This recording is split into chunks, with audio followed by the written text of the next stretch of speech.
Some studios are just special, and Parr Street Studios in Liverpool is definitely one of those. It's 25 years old this year, so we're here to have a look around and see what we can find.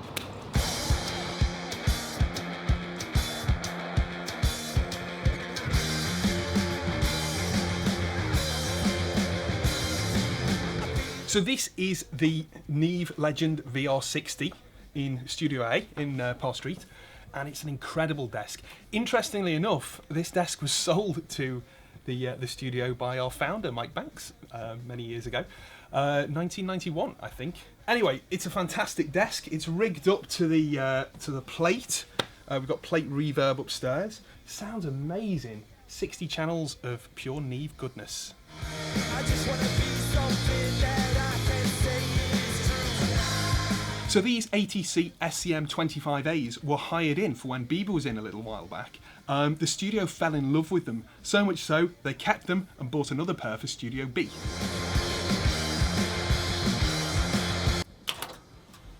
So there are two Studer A827 tape machines, 24 track, 2-inch, with a clasp system. So they're in use apparently most days here. So it looks like digital hasn't completely taken over yet. So we're in the live room of Studio A now at this amazing Yamaha G1 Baby Grand. It's a bit more punchy than a full-size Grand, particularly for rock and pop tracks. So this is the piano that was used on the first 3 Coldplay albums, which were of course recorded here. And Chris Martin's left his mark underneath.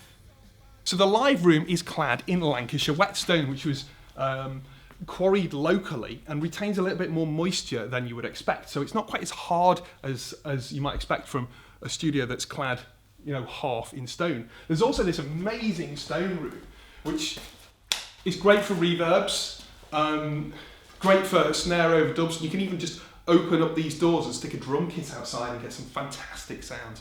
I would say this is probably one of the most interesting rooms in any studio in the country. So as we go over into Amp World, we're surrounded by vintage Marshalls, Orange, Selmers, Watkins, Fender, Roland. There's even a Berman here, which is a favourite of James Skelly from The Coral. If you can't find what you need down here, there's even more amps upstairs in Studio B. All this time, so I'm here with studio owner, record producer and general recording guru, Chris Taylor. So Parr Street's 25 years old this year, isn't it? It is, although the recording studios here started way before that. They were actually built out in Kirby, a suburb of Liverpool, in the 70s and started life as Amazon Studios. Amazon was quite a famous studio. They recorded a lot of the Black Sabbath albums there, some of the Smiths albums, and in fact some of the early Echo and the Bunnymen stuff as well. Cool, cool. So you're celebrating this year then? Yeah, so the studios moved into Liverpool City Centre in the end of 1991 and the first sessions were kind of the beginning of 1992. So fast forward 25 years and we're just trying to do something to mark the fact that we've been here for 25 years and we're still in existence and we've still got this fantastic big space in operation. I guess the thing for me is to try and celebrate the fact that we're still making records rather than perhaps all the history of the records that have been made here. And there's some cool records come out this year. There's been some great records come out this year. I mean, we're particularly excited about the new Blossoms album. We're actually just in the middle of Blossoms 2, but we've worked with everyone this year, from Bewitched all the way through to Justin Bieber. You know, we're still kind of at the cutting edge, really. I like to think of the recording industry up here. Why do you think that is? What draws people to this special studio?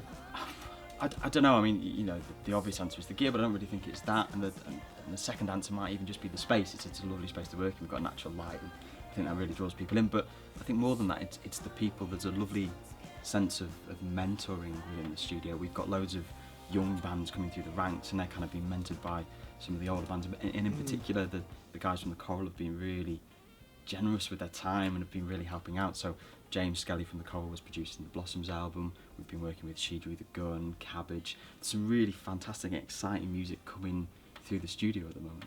Cool. And on that note, thanks for having us. It's been a really interesting tour. And hopefully we'll be back in the near future to see what Parr Street's doing in the next few years. Politicised citizens, more things, but we're not richer when we just reinforce conditioning when possession is the ambition. ambition, the aim, and the suck was